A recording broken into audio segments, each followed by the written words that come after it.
Dios no espera que una persona sea pura e intachable antes de que lo redima. Ese es el evangelio, ¿cierto? Que mientras estamos sucios, se nos da la vestimenta de la justicia de Cristo para ser recibidos en una relación con Dios. Hoy, en Renovando tu Mente, la culpa y el perdón.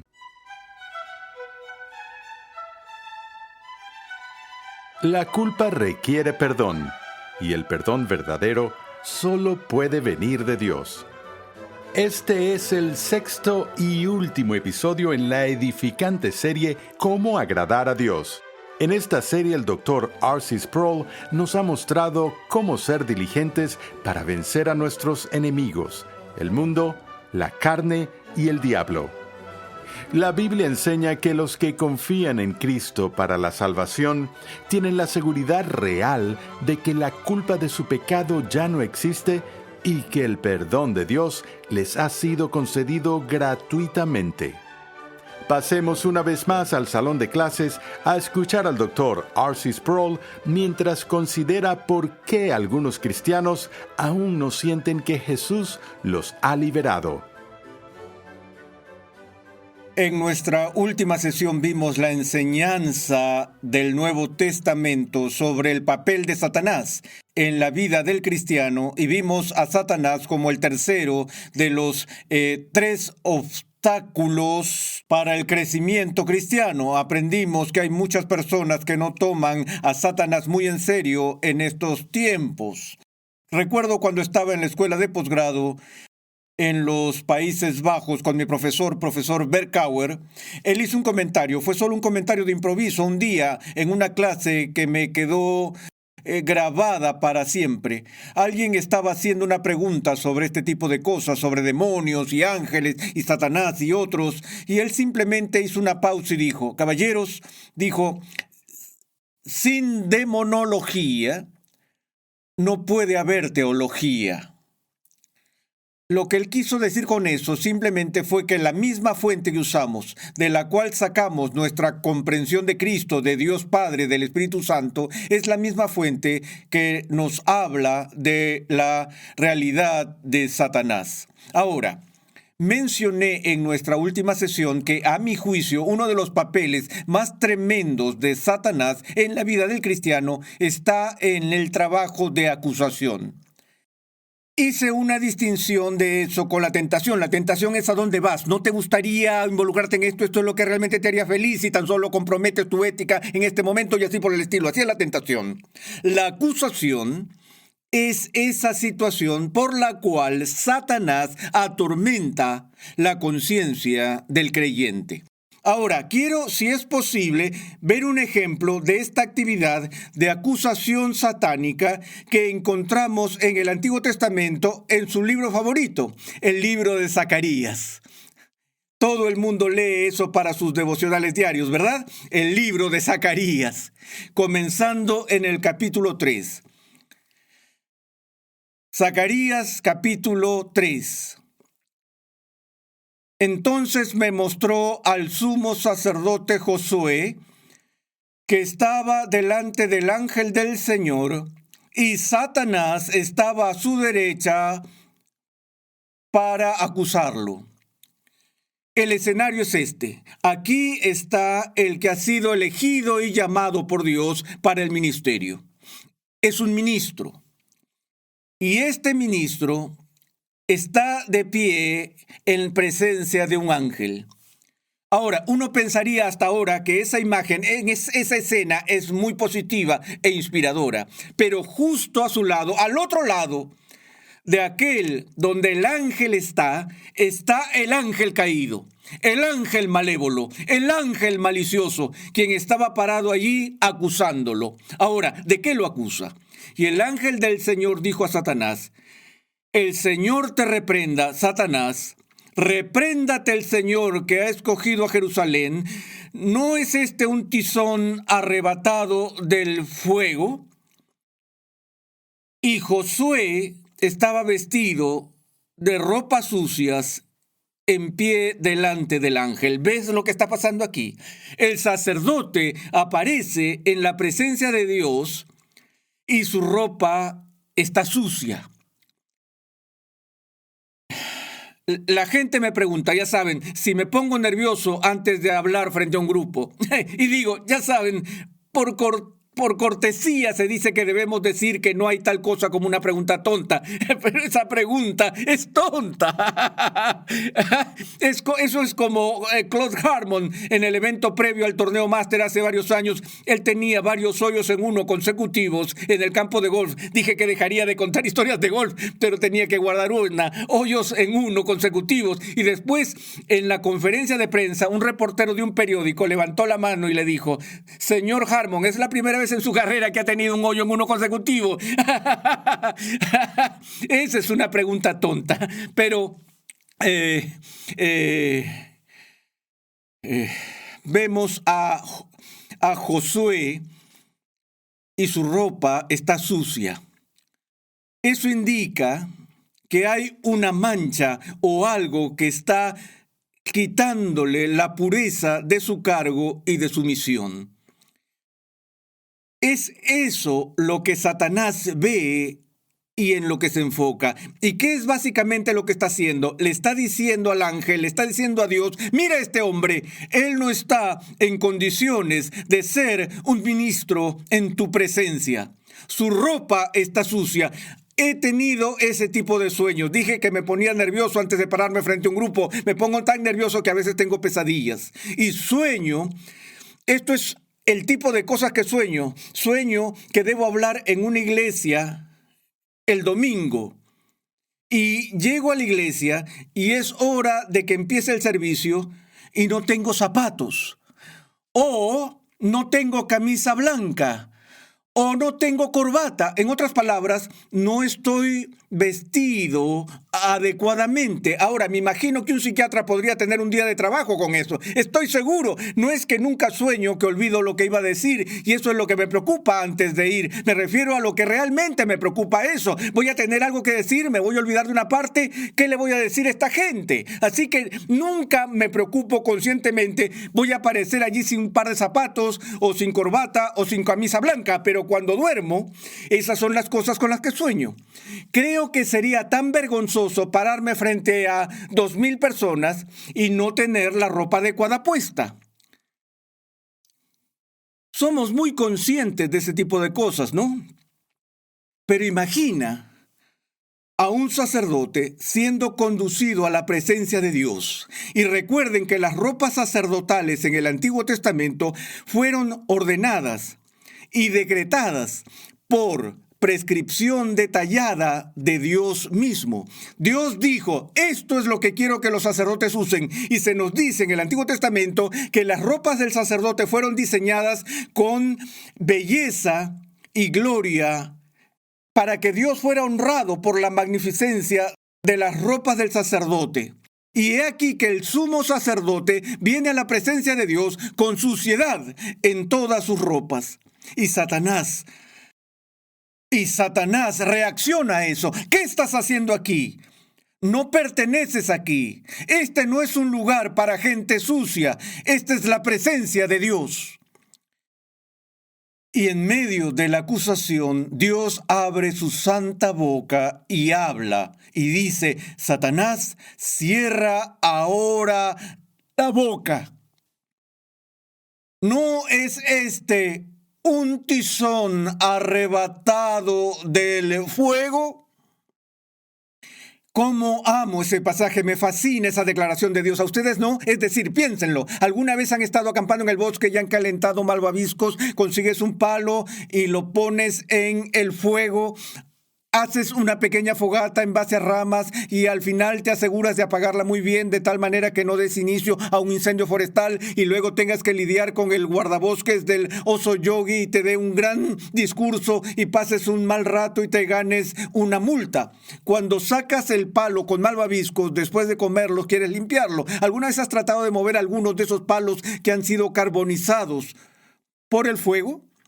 Prácticamente esos palos, si sacas un palo del fuego antes de que sea consumido por el fuego, si quieres salvar ese palo, y evitar que se destruya, lo sacas y lo más probable es que te manches con el carbón y te quedes con toda la mano sucia. Si no usas guantes y te vas con la mano desnuda para sacar un palo o un tizón y tratas de mantenerlo fuera del fuego, tus manos se van a ensuciar. Así es como Dios describe no solo a Josué, damas y caballeros, sino que los está describiendo ustedes, me está describiendo a mí. Un tizón que ha sido arrebatado del fuego.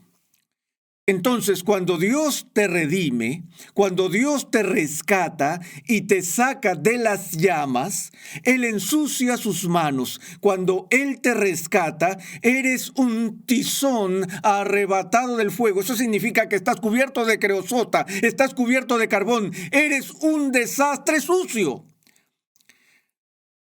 Dios no espera que una persona sea pura e intachable antes de que lo redima. Ese es el evangelio, ¿cierto? Que mientras estamos sucios, se nos da la vestimenta de la justicia de Cristo para ser recibidos en una relación con Dios. Así que todo cristiano es un tizón arrebatado del fuego. Lo que eso significa, damas y caballeros, es que cada uno de nosotros tiene ropas sucias. Hay suciedad en tu vida, hay suciedad en mi vida. No queremos estar dando vueltas y desfilar toda esta basura frente a todos los demás en el mundo. De hecho, hacemos todo lo que está en nuestras manos para ocultarlo. Pero hay dos personas que conocen todos los trapos sucios en nuestros armarios. Por un lado está Dios y por el otro está Satanás. Satanás es un hurgador de roperos. Le encanta abrir el armario y remover todo. Y luego viene delante de Dios y le dice, mira, esa ropa sucia.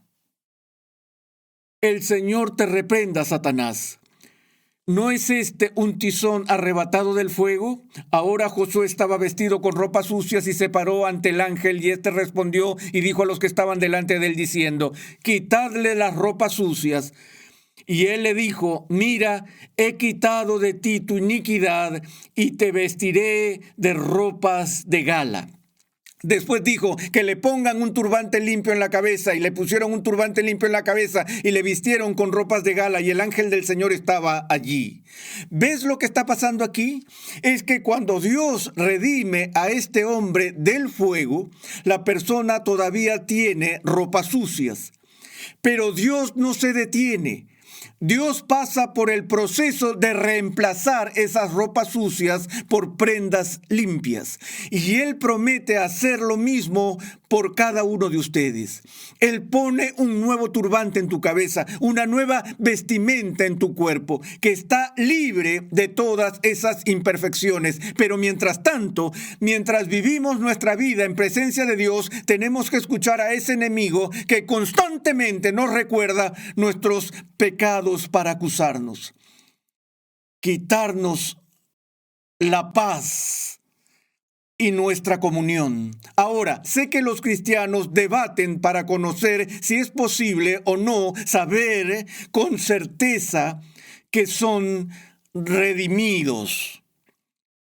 Hay algunas personas que tienen la posición de decir que nunca podemos estar realmente seguros si tenemos la redención. De hecho, recuerdo que cuando estaba en el seminario hicimos una encuesta y el 50% de los estudiantes del último año del seminario no solo dijeron que no pensaban que alguien pudiera saber si una persona había sido redimida, sino que asumir que había sido redimido era un acto de arrogancia indescriptible.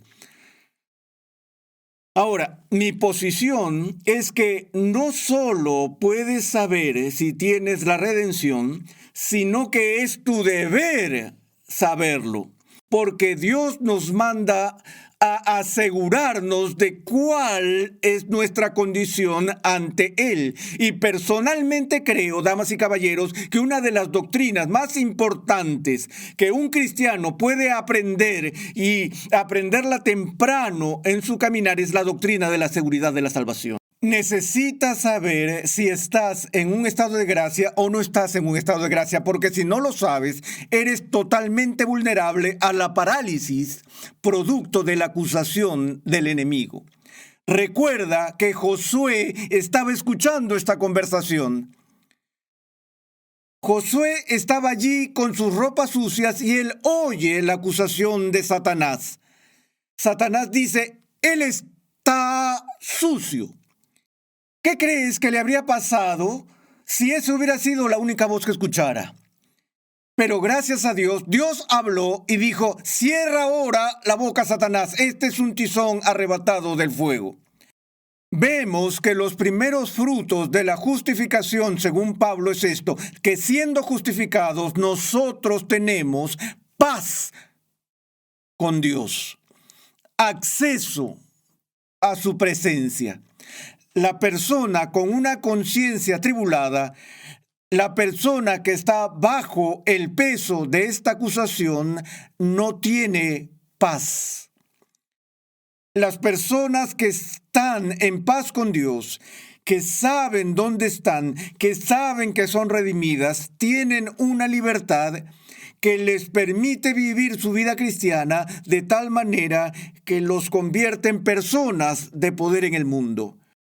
Pero es la persona que no está segura, la que tambalea, paralizada entre dos opiniones, movida de aquí hacia allá por cada viento de doctrina. Esa persona está discapacitada en su peregrinación espiritual. Es por eso que es de vital importancia que definas en tu vida a qué grupo perteneces y si has sido redimido. Ahora, lo que es tan sutil acerca de la acusación de Satanás es que Satanás se llama a veces el calumniador. ¿Y qué es un calumniador? Un difamador es alguien que te acusa de cosas de las que eres inocente. Cuando alguien me acusa de algo que no he hecho, eso es calumnia y esa persona me ha infligido una injusticia. Satanás hace eso. Satanás está tan interesado en paralizar a la gente y perturbarla que dirá mentiras sobre ellas. Él perjudicará sus reputaciones con acusaciones falsas. Pero, damas y caballeros, esa no es la única forma en la que lo hace. A veces nos acusa cuando sí somos culpables. La ropa de Josué estaba realmente sucia, ¿no es así? No era que Satanás venía diciendo, oh, él tiene la ropa sucia, cuando en realidad tenía la ropa limpia. No, él estaba diciendo la verdad. Ahora, es aquí donde se pone muy difícil resolver la experiencia cristiana. En nuestro estudio del Espíritu Santo repasamos esto, que el Espíritu Santo, uno de los ministerios del Espíritu Santo en la vida del cristiano y en la santificación es convencernos de pecado. Si pecamos y no nos sentimos culpables al respecto, no debe alegrarnos, porque eso es como tener una enfermedad y no sentir ningún dolor. Podemos pensar que es un beneficio, pero a la larga es muy, muy destructivo. Sentir culpa es algo saludable si es que realmente somos culpables. Y si no sentimos culpa, entonces el Espíritu viene y nos convence de pecado, para que podamos apartarnos de él. Pero, ¿cuál es la diferencia entre la convicción del Espíritu Santo y la acusación de Satanás? Supongamos que peco y trato de no lidiar con eso. Satanás viene y dice, lo hiciste. Sabemos que lo hiciste. ¿Qué clase de persona eres que haría algo así? El Espíritu Santo viene y me inquieta con lo mismo. ¿Cómo puedes notar la diferencia? Bueno, ¿cuál es el propósito del Espíritu en la convicción del pecado? Cuando el Espíritu viene a convencerte del pecado, si es que has recibido convicción del pecado, sabes que, aunque es doloroso que nos hagan conscientes del pecado que uno comete, aún así hay algo muy dulce en ello. De cierta forma, cuando el Espíritu Santo nos confronta con nuestro pecado, al mismo tiempo que nos dice que somos culpables, Él nos asegura que somos perdonados. al volvernos a Él. Él viene a nosotros no como alguien que intenta destruirnos, pero la acusación de Satanás no está diseñada para redimirnos, sino para destruirnos. En eso hay una completa diferencia. ¿Sabes la diferencia entre la persona que viene a ti y te dice, quiero decirte esto en amor? Y luego, ¡ja!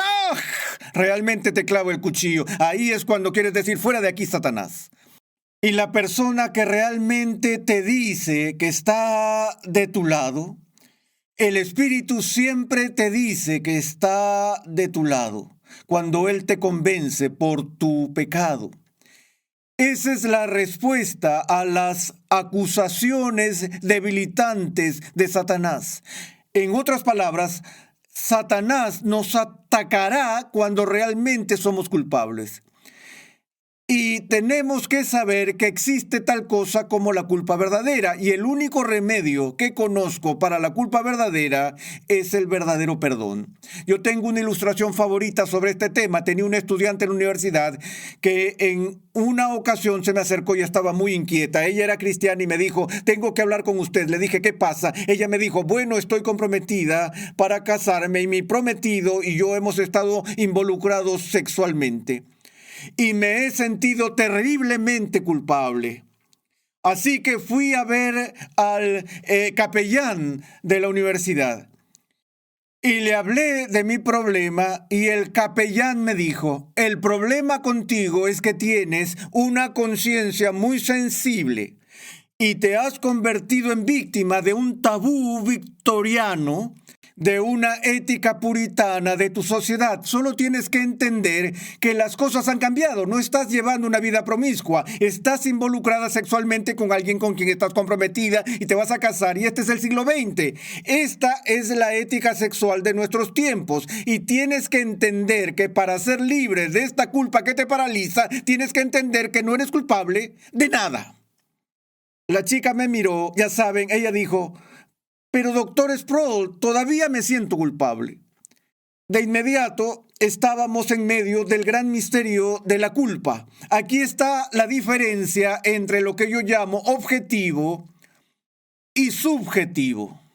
Era la diferencia entre la culpa y los sentimientos de culpa. La culpa se define legal y teológicamente como una transgresión de la ley de Dios. Si una persona cruza esa línea y viola la ley de Dios, es culpable a la vista de la justicia de Dios. Ahora, esa persona cuando viola la ley de Dios puede sentirse terrible al respecto o puede no sentir nada. Cómo se siente no tiene nada que ver con la realidad o la no realidad de la culpa verdadera. ¿Te das cuenta de eso? Pero el perdón, una vez más, es algo que Dios hace y cuando lo hace es una realidad objetiva. No depende de mis sentimientos. Eso es lo que Satanás hace. Se concentra en tus sentimientos. Él trata de hacerte un cristiano sensible.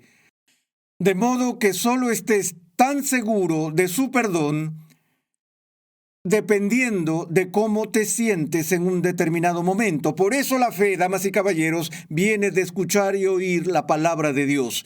Es por leer las promesas de Dios y abrazarlas en nuestra vida que llegamos a ser libres. Y podemos leer con el apóstol Pablo, ¿quién acusará a los escogidos de Dios? Entendemos que Cristo es nuestra justicia y la única manera en la que lo vamos a agradar es viviendo diariamente en dependencia de su gracia, sin temas pendientes, confesando nuestros pecados a medida que vivimos, pero no estando paralizados por la culpa en que incurrimos en el camino, sino confesándola, siendo limpios de ella y avanzando en el alto llamamiento que es nuestro en Cristo.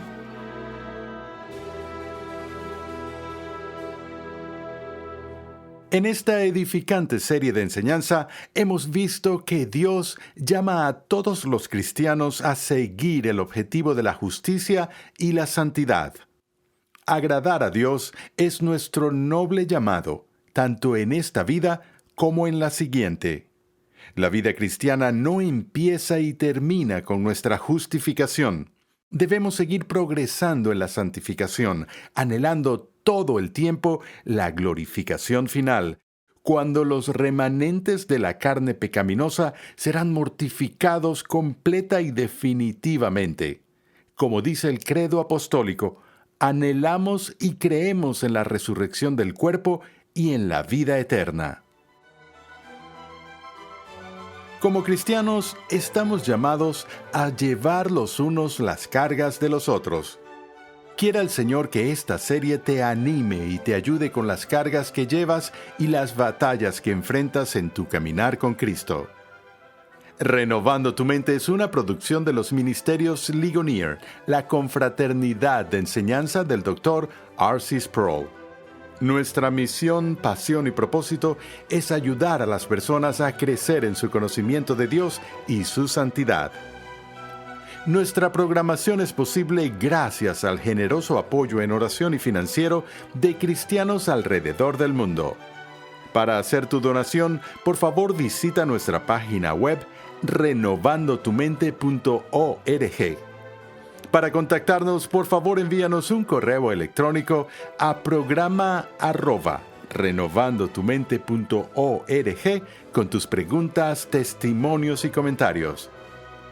Te invitamos a escuchar nuestro próximo programa y a unirte a nuestra gran comunidad virtual en las redes sociales.